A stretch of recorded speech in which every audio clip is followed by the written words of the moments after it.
정보화 시대의 새로운 선교 전략으로서의 IT 선교에 대한 시리즈 강의를 맡고 있는 한동대학교 교수이면서 IT 변형 연대 대표로 사역하고 있는 김기석 교수입니다. 오늘은 그 5번째 시간으로서 정보화 사회의 특성과 프론티어 선교라는 서브 제목으로 강의를 하도록 하겠습니다. 지난 시간에 한 6가지의 특성을 살펴봤습니다. 그리고 그 특성들이 어떻게 프론티어 선교와 연관되는지를 살펴보았습니다.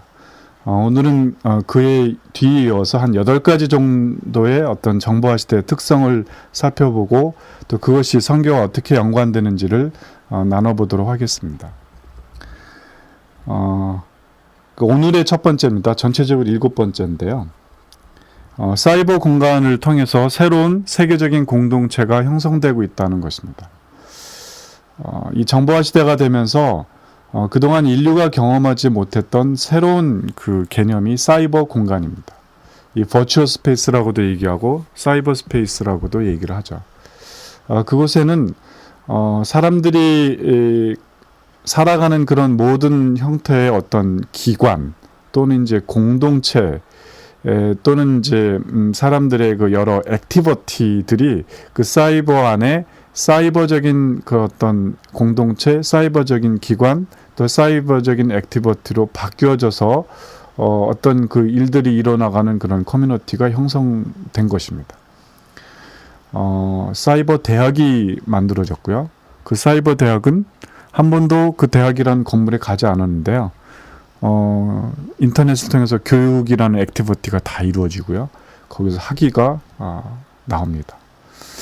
어떤 회사가 있는데 이 회사는 제가 알기로 한 20명 정도 회사인데요. 그 회사의 직원들이 다 전 세계적으로 흩어져 있습니다. 회사 오피스가 없습니다. 자기 집에서 근무를 합니다. 이 개발 회사인데요. 제가 여쭤봤습니다. 그게 가능합니까? 네, 가능합니다. 인터넷을 통해서 여러 형태가 이루어지는데 우리가 뭐 주목해야 될 것 중에 하나는 버추얼 처치, 교회에서 이루어지는 액티비티들이 사이버상으로 이렇게 다 들어갈 수 있을까요? 없을까요? 네. 네. 들어갈 수, 기술적으로 제가 얘기하는 겁니다. 이게 들어가는 게 바람직하다고 얘기하는 게 아니고요. 들어갈 수 있습니다. 이런 시대 속에서 그 여러 가지 문제도 많이 나오긴 하지만 그러나 이제 우리가 주목해야 될 것들은 오늘의 초점은 이제 뭐냐면 선교지 않습니까? 선교라는 건 그러지 않았으면 못 만났을 그 사람을 만날 수 있는 기회가 주어지고 그래서 복음이 흘러 들어가는 기회를 그걸 통해서 얻게 되는 것이 만약에 굉장히 중요하다면 바로 이러한 사이버 공간이 그러한 기회를 우리에게 주고 있다는 것입니다. 당연히 우리는 복음을 들고 그곳으로 가야만 합니다. 그렇지만 여러 가지 위해서 가지 못하는 사람들에게는 실질적으로 가지 않은 채도 이 인터넷을 통해서 만날 수 있는 기회가 주어지죠. 특별히 어떤 공통의 취미를 가진 사람, 또 어떤 공통의 관심사를 가진 사람들이 모일 사이버를 통해서 다국적 사람이 이렇게 모일 수 있습니다. 가장 대표적으로 페이스북 요즘 들 수 있죠. 이 페이스북 안에서 제3세계 아주 못 사는 나라 그 사람들의 어떤 젊은이들을 이렇게 도와주거나 또 그들과 교제할 수 있는 그룹을 만들 수 있다는 것입니다. 그렇다면 이제 그런 기회들이 우리에게 새로운 어떤 전략을 나을 수 있는 그런 기회가 될 것이고요. 또 한때 이제 우리가 많은 간증으로 이렇게 들었던 건데 공산권에 이제 이렇게 들어갈 때 세관 검사를 할 때 몰래 감추어 어떤 그 성경들이 들키지 않고 이제 그 세관을 통과해서 막 이렇게 감사하는 그런 간증들을 이렇게 예전엔 종종 들었지만 이제는 그런 간증을 들을 필요가 없을 수 있습니다. 왜 그렇습니까? 이제는 사이버에서 다 성경이 이렇게 흘러 들어가고요. 아주 좋은 그런 영적 콘텐츠들이 선교지에서 인터넷으로 얼마든지 액세스를 할 수 있는 그런 시대가 되었기 때문에 선교지에 있는 그런 젊은이들이 복음을 접할 수 있는 어떤 인터넷을 통해서 복음을 접할 수 있는 기회가 예전보다 훨씬 더 많아진 것이 사실입니다. 문제는 그들이 그것을 접하게 하고 그 접한 복음을 통해서 정말 그 예수 그리스도의 복음이 생생하게 그들의 가슴에 마음에 이렇게 들어가게끔 하는 좋은 컨텐츠를 어떻게 잘 만들고 그 컨텐츠를 어떻게 하면 그 젊은들이 이렇게 클릭할 수 있게끔 하느냐, 이게 이제 포인트가 되죠. 이제는 이 벽이 상당히 낮아진 것이 사실입니다. 네, 새로운 기회가 오고 있는 것 분명한 사실입니다. 8번째입니다. 국가적 차원에서 이 정보화를 추진합니다. 지난번에 얘기했던 주제하고 연관이 되는데요. 이 경제 발전이 국가적인 경제 발전에 도움이 된다는 걸 파악했기 때문에 이제는 어느 세계 지도자 치고 이 정보화를 이렇게 적극적으로 추진하지 않는 지도자는 거의 없다고 말할 수 있습니다. 그래서 이 국가적인 그런 차원에서 정보화 정책을 적극적으로 추진하고 또 그걸 통해서 경제를 일으키고 또 새로운 어떤 기회를 잡고자 하고 또 뿐만 아니라 이제 우리나라가 요즘 제3세계 이제 전자정부라고 하는 그런 솔루션을 이렇게 많이 예를 들면 수출을 하는데요. 이게 이제 엄격한 의미의 수출이라기보다는 이제 월드뱅크라든지 또 코이카에서 어떤 펀드가 형성되면 그 나라를 원조하는 그런 자금으로서 이제 그 솔루션을 이렇게 제공하는 그런 사례들이 이렇게 많이 나타나고 있습니다. 국가적 차원이기 때문에 이제 우리가 주목해야 될 것들은 이런 기회들이 그 국가의 리더들에게 복음이 쉐어될 수 있는 어떤 찬스들이 주어진다는 것입니다.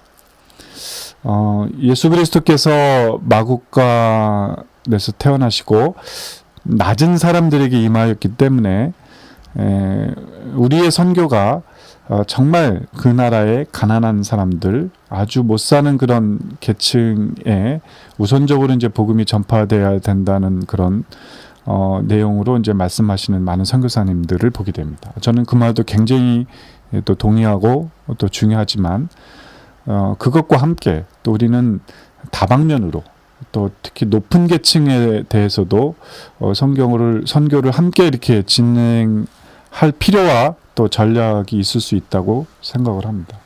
그렇기 때문에 그 나라의 고위층을 만나는 어떤 기회들이라든지 또 그 나라의 고위층과 함께 어떤 일들을 진행할 가능성과 기회가 있다면 놓칠 필요는 없을 것입니다. 근데 바로 이 IT가 그러한 기회들을 우리 가운데 주게 됩니다.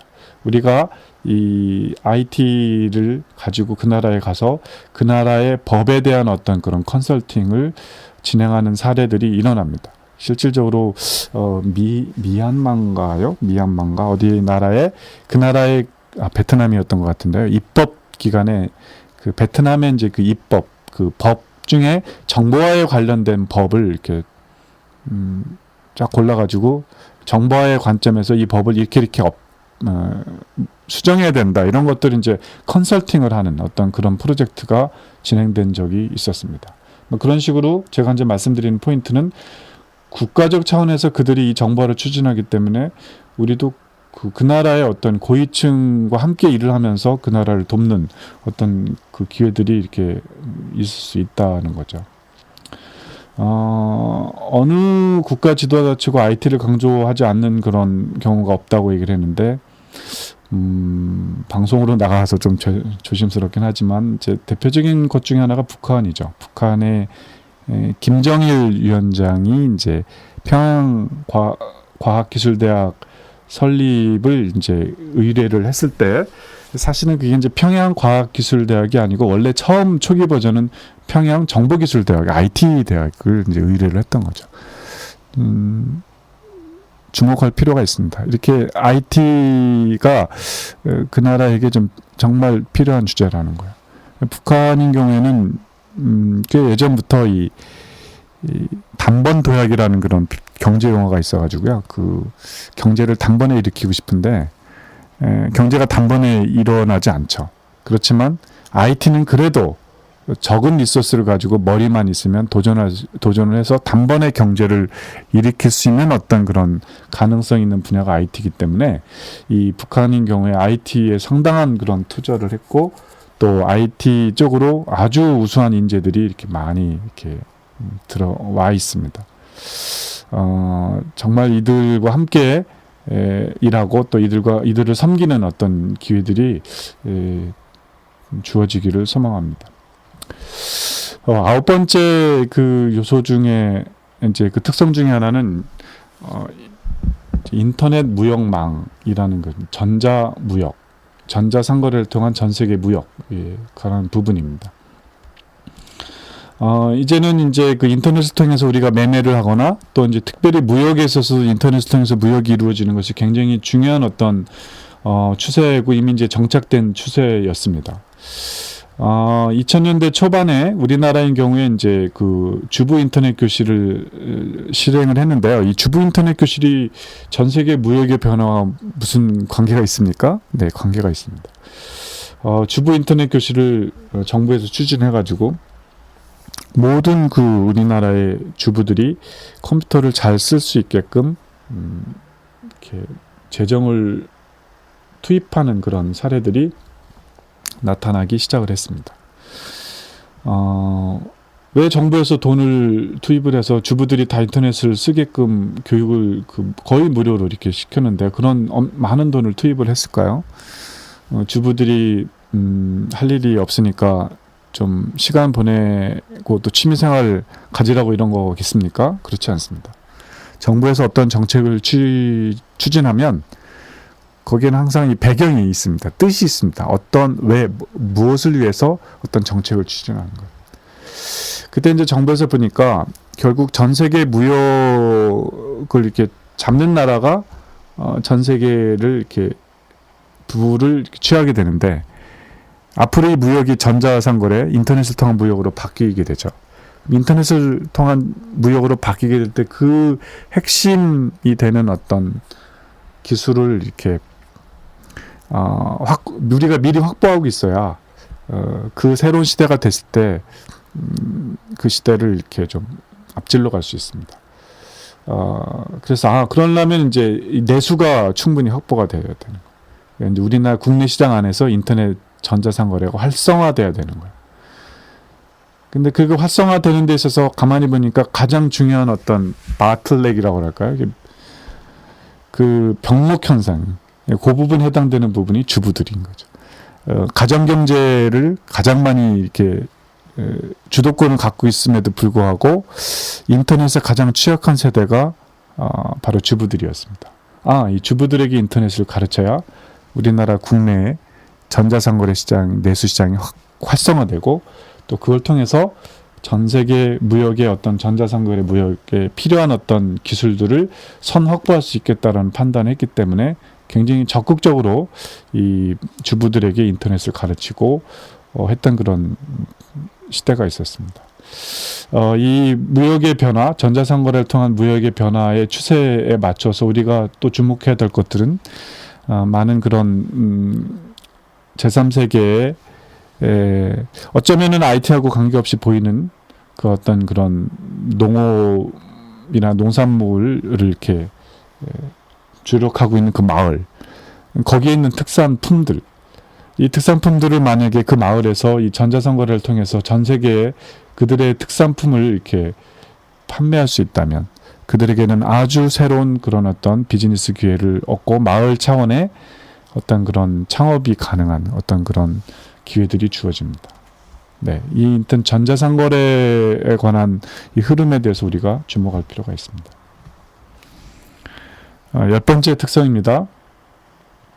경쟁력으로서의 IT 기술입니다.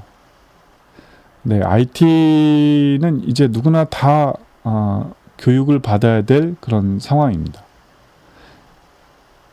어떤 공동체든지 그 공동체에 속해 있는 사람들이 전부 다 어떤 일정 수준의 IT 실력을 갖고 있는 게 굉장히 중요합니다.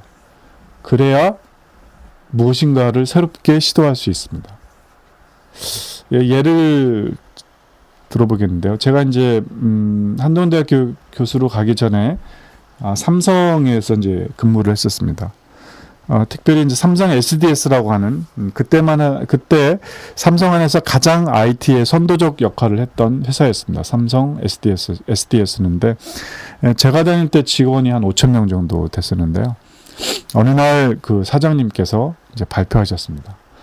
앞으로 2달 이내에 전 사원들의 정보와 컴퓨터 활용 능력 4급 자격증을 다 취해야 된다. 자기가 삼성 SDS 직원이라고 생각되는 사람은 4급을 다 따라. 그 말은 무슨 뜻입니까? 4급을 안 따면 자르겠다는 뜻입니다. 네. 처음에 이제 그 사장님께서 그 발표를 하셨을 때, 또 저희들은 또 이렇게 비웃었습니다. 아니, 무슨 뭐 이렇게 또 이상한 일을 하려다가 또 말 것인가, 이렇게 생각을 했습니다. 근데 이제 몇 주가 지나가지고 사장님이 발표하셨습니다. 내가 드디어 어저께 그 4급을 땄다는 거예요. 예, 사장님이 직접 시험을 치르셔서 4급을 따셨습니다. 그 발표를 듣는데 우리가 이게 좀 긴장을 하기 시작했습니다. 며칠 지났더니 사장님의 운전기사도 땄다는 거예요. 좀 지났더니 사장님 발표하시기를 식당 아줌마들도 이제 거의 다 땄다는 거예요. 와, 그때부터는 정말 긴장이 됐고요. 제가 그동안 많은 시험을 치렀지만 그때 정보화 4급 자격증 시험 공부를 열심히 했는데 그때만큼 긴장하면서 시험을 치른 적이 없었습니다. 왜냐하면 컴퓨터공학 박사가 이 정보화 활용 능력 4급 시험에 떨어지면 얼마나 창피하겠습니까? 그래서 굉장히 긴장하면서 시험을 치렀던 기억이 나고요.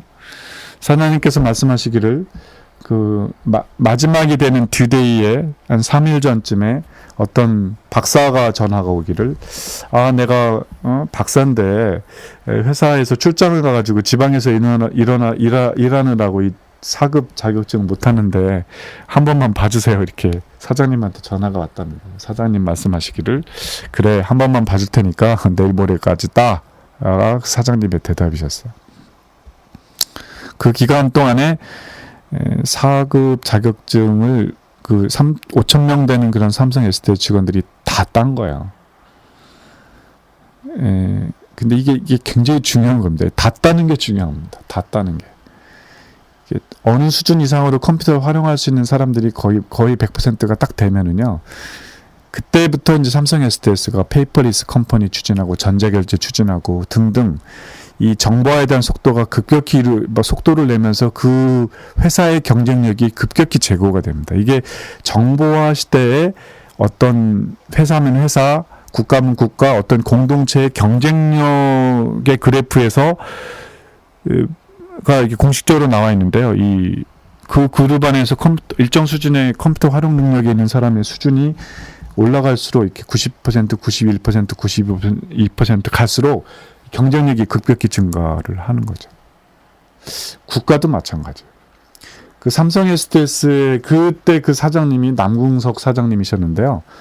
2098년인가요? 99년인가? 그때 이제 이 정보통신부 장관으로 가신 거예요. 그래서 그때부터 그 정보통신부 장관으로 가셔서 추진했던 일 중에 하나가 주부 인터넷 교실, 세계에서 가장 컴퓨터를 잘 쓰는 나라로 우리나라를 만들겠다. 우리나라 전체적으로 정보화 교육이 엄청 추진됐고요. 요즘은 그러니까 뭐 학생들 합격자 발표, 뭐 대학 입시 다 인터넷으로 지원하고 합격자 발표도 인터넷으로 하고 그러지 않습니까? 왜 그게 가능합니까? 누구나 다 인터넷을 쓸 수 있다고 가정하기 때문에 그런 게 가능하잖아요. 상당히 보이지 않는 국가의 경쟁력의 재고 현상을 나타낼 수 있습니다. 네. 그렇기 때문에 이러한 어떤 것들을 이제 우리가 섬기는 그 국가들도 다 알아가기 시작을 했다는 거예요. 그래서 그 나라에서도 전체적인 어떤 그 IT 활용 능력의 재고를 올리고 싶어 하죠. 그러나 한계가 있다는 거예요. 우리가 그들을 도울 필요가 있습니다. 보통 이제 제가 또 이렇게 함께 사역한 그런 주제 중에 하나가 이제 교회 안에 어떤 그런 정보화 또는 이제 IT, 기독교와 IT 뭐 이런 이제 주제로도 이제 사역을 많이 하는데요. 교회에서 교회 정보화가 잘 이루어집니까? 이 질문을 혹시 들으시고 또 연락을 주십시오. 교회에서 정보화가 잘 이루어지지 않습니다. 굉장히 어렵습니다. 왜 그렇습니까? 네. 그때 그 삼성 SDS 사장처럼 못하기 때문입니다. 그때 삼성 SDS 사장님은 이렇게 말씀하셨습니다. 정보화 자격 4급 이상 반드시 따야만 한다. 못 따면 회사 그만둬라. 이렇게 되는 거거든요. 네. 그렇기 때문에 다 땄고요. 다 땄기 때문에 급격히 이 정보화로 전이가 됐던 거죠. 교회는 그렇게 할 수 있습니까? 어렵죠. 장로님들이 10분 계십니다. 우리 앞으로 인터넷을 통해서 다 교회의 업무를 주고받읍시다. 했을 때 그분 중에 몇 분이라도 그 능력이 없으시다면 그분들을 어찌할 수가 없습니다. 이게 현실이죠. 이걸 강하게 이렇게 밀어붙이는데 교회라는 공동체는 한계가 있기 때문에 어쩌면은 교회 공동체가 이 정보화가 가장 이렇게 좀 안 되는 그런 이유 중에 하나가 이제 저는 이런 측면도 있지 않을까 이렇게 생각을 해보기도 합니다. 네, 11번째입니다. 그런 어떤 특정 계층에서 아직도 여러 가지 많은 이유 때문에 정보 활용 능력이 굉장히 취약한 그런 어떤 계층이 존재하는 현상을 우리는 디지털 디바이드라고 표현합니다. 우리나라 안에서도 디지털 디바이드가 존재할 수 있습니다. 우리나라 안에서도 아주 가난한 또 아주 낙도, 아주 동떨어진 섬. 요즘은 그렇지 않죠. 요즘 다 휴대폰이 되니까 그리고 휴대폰을 통해서 인터넷이 되지만 그런 어떤 이유 때문에 이 인터넷의 접속에 어떤 취약한 세대 그런 계층이 존재하는 걸 디지털 디바이드라고 얘기를 하죠. 우리나라 안에서도 존재하고요. 나라와 나라 안에서도 존재하죠. 어떤 나라는 정부에 돈이 많아서 초고속 통신망을 전국적으로 다 깔아주는 나라가 있는 반면 어떤 나라는 굉장히 가난해서 그 나라에 상당히 많은 그런 사람들이 아직도 이런 정보화의 혜택을 접하지 못하는 그런 현상이 이제 전 세계 차원에서 국가 간에서도 디지털 디바이드가 존재합니다.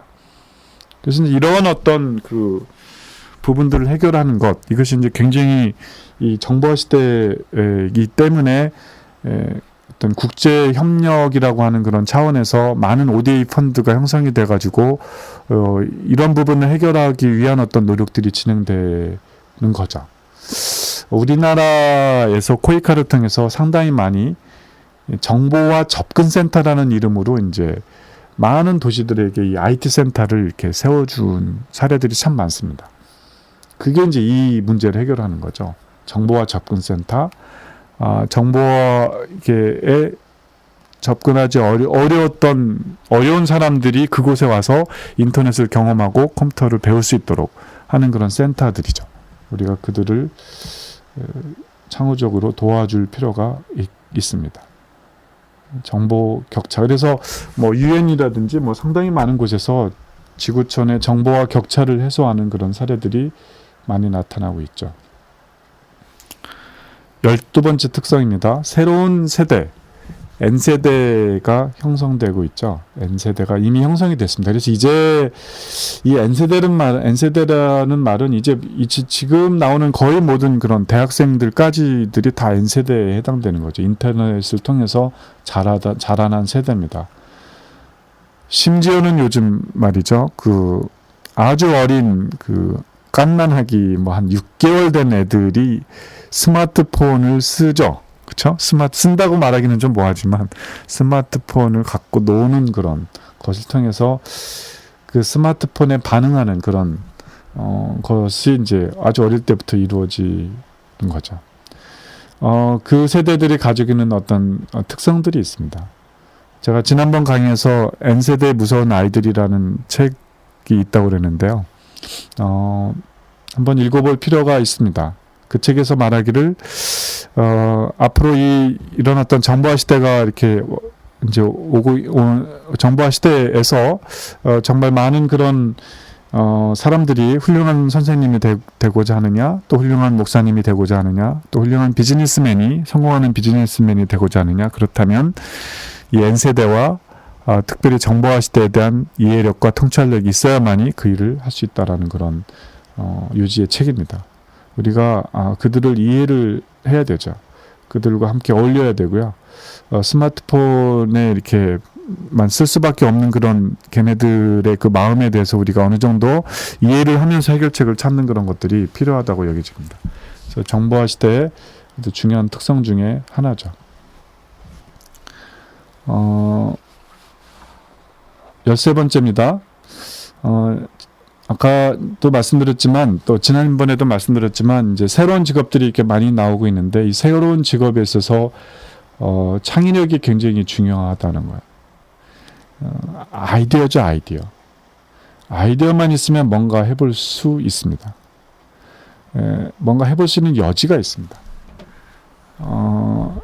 제2의 물결 패러다임에서의 어떤 직업이라든지 또 산업은 제2의 물결은 대량 생산을 해야 되고요. 대규모 시장을 확보해야 되고요. 대량 생산을 해야 되니까 공장이 커야 되고요.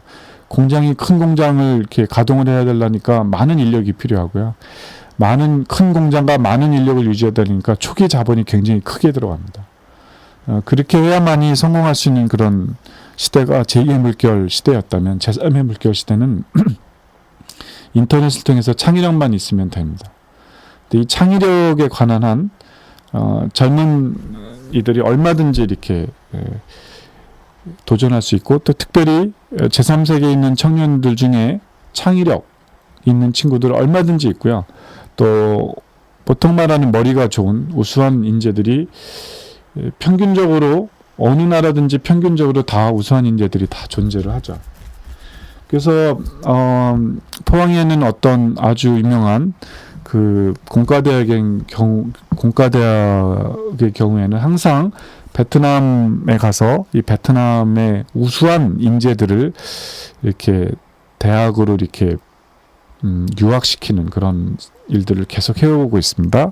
그분들이 공통적으로 하는 얘기들이 그들이 정말 뛰어나다는 거예요. 아주 우수하다는 거예요. 이 21세기 정보화 시대는 지식정보 사회라고도 말을 하면서 이 산업 시대의 패러다임을 접고, 정보와 지식이 부가가치의 창출의 원인이 되는 지식 주도 경제가 되고 있고요. Knowledge Driven Economy라고 말을 하죠. 그래서 이게 지식이 주도되는 경제가 돼가고 있기 때문에요. 그들이 얼마든지 이 세계의 어떤 새로운 시장에 도전할 수 있습니다. 최근에 어떤 벤처 회사가 실리콘밸리에 상장해서 상당한 어떤 그런 부를 이렇게 취한 어떤 사례가 있었는데요. 그 주인공이 베트남 청년이었습니다. 네, 이런 게 가능하다는 이 시대는. 자, 창의력만 있으면 뭔가 도전해 볼 수 있는 시대입니다. 마지막 14번째가 되겠습니다. 이 IT는요, IT로만 존재하는 것이 아니라 IT와 다른 산업이 인테그레이트 되는 융합적 특성을 갖고 있습니다. 그래서 이 타 영역과의 융합을 통한 새로운 영역이 탄생되고요. 그 새로운 영역을 통해서 새로운 어떤 비즈니스 모델이 나올 뿐만 아니라 또 그들을 도울 수 있는 그런 새로운 기회들이 창출이 됩니다. IT가 농업하고 인테그레이트 됩니다. 새로운 농업 비즈니스와 또 작물을 생산하는 패러다임이 일어날 수 있습니다. 이러닝이라고 하는 IT와 교육이 인테그레이트 돼서 새로운 그런 교육 패러다임 이러닝이라는 분야가 이제 정착이 됐고요. 대한민국으로부터 이러닝을 수입해서 예를 들면 아세안 4개국, 베트남을 포함한 아세안 4국에서는 이미 대한민국의 이러닝 솔루션을 받아다가 교육 현장에 적용하기 시작을 하고 있습니다. IT와 교통이 IT와 인테그레이트 돼서 방콕에 가면은요, 서울시에서의 어떤 교통 솔루션이 그대로 방콕에 정착이 되어 있는 걸 볼 수 있습니다. 의료와 IT가 인테그레이트 되면 새로운 비즈니스 모델이 많이 나올 수 있습니다. 예를 들면 인도에 가면은요, 수천 명 되는 그런 어떤 한 빌딩이 있는데 거기에 수천 명 되는 의사가 컴퓨터 앞에 쫙 앉아 있습니다. 그 앉아 있는 사람들은 다 의사들입니다. 정식 라이센스를 갖고 있는 인도 의사들이죠. 쫙 앉아 있습니다. 이들이 컴퓨터 앞에서 무엇을 합니까? 미국에서 병원에서 어떤 환자의 엑스레이를 딱 찍습니다. 그러면 그 찍은 이미지가 실시간으로 인도의 좀 아까 그 의사 앞에 모니터로 딱 전달이 되는 거죠. 딱 전달이 되면 인도의 그 의사들이 그 엑스레이 사진을 딱 보고 그 자리에서 진단을 하는 것입니다. 진단. 이 엑스레이 정상이다. 아니면 이 부분이 아마 어떤 병일 가능성이 굉장히 높다. 이런 1차 진단을 합니다. 이 사람들은 정식 라이센스를 가진 의사이기 때문에 그런 어떤 의학적 판단을 충분히 할 수 있는 그런 자격이 있는 사람들입니다.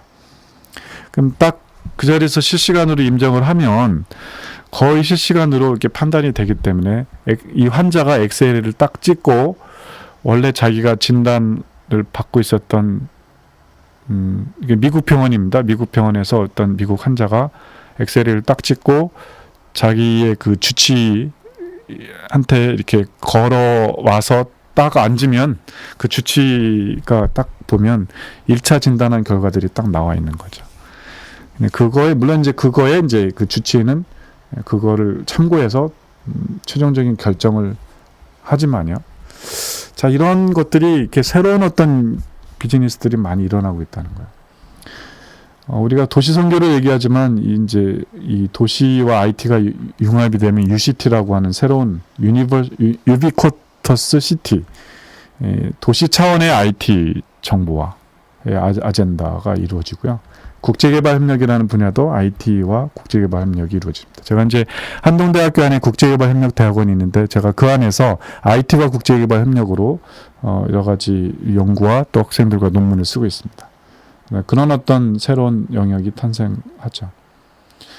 자, 새로운 그 IT 산업이 IT만 이루어지는 것이 아니라 제가 말씀드린 포인트는 다른 많은 산업과 인테그레이트 돼서 새로운 기회들이 이루어지고 있기 때문에 우리 선교사님들께서 현지에서 이렇게 보면 그런 차원에서 보면 기회들이 참 많고요. 할 일들이 참 많고요. 또 섬길 수 있는 그런 요소들이 참 많고요.